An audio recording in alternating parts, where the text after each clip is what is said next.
Et à chaque fois qu'un scandale touche le secteur de l'agroalimentaire, un vent de panique s'empare des consommateurs.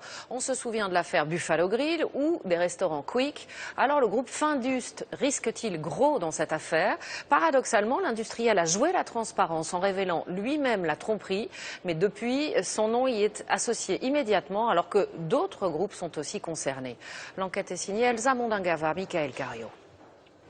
Des plats cuisinés, retirés de la vente car ils contiennent de la viande de cheval présentée comme du bœuf. De quoi donner une très mauvaise image aux marques incriminées. Findus en premier lieu. Mais qu'en pensent les consommateurs? Je mange de la viande, qu'elle soit en plat préparé ou en steak ou en beefsteak. Non, ça va strictement rien changer pour moi. Je fais confiance aux gens, mais apparemment j'ai tort. On mange moins de viande, et tant que ça se calme. Nous avions rencontré le directeur de Findus France.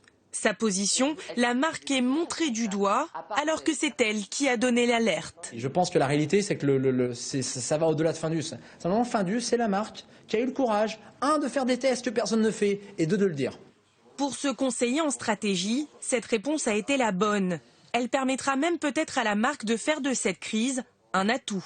C'est pas un bon début d'année pour Findus, car il va falloir recommuniquer pour expliquer que Findus fait bien tout ce qu'il dit, et il le fait bien. Néanmoins, c'est aussi l'occasion pour Findus de se repositionner par rapport à la fois à ses distributeurs et à l'ensemble de sa chaîne de fournisseurs pour leur montrer qu'il propose des produits qui sont de grande qualité.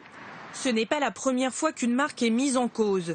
Janvier 2011, un jeune homme décède d'une intoxication alimentaire après un déjeuner chez Quick.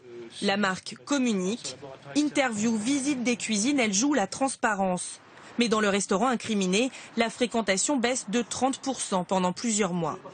2002, Buffalo Grill est accusé d'importer de la viande anglaise, en plein embargo à cause de la vache folle. La fréquentation chute de 40% en 2 semaines. Elle mettra des mois à se relever.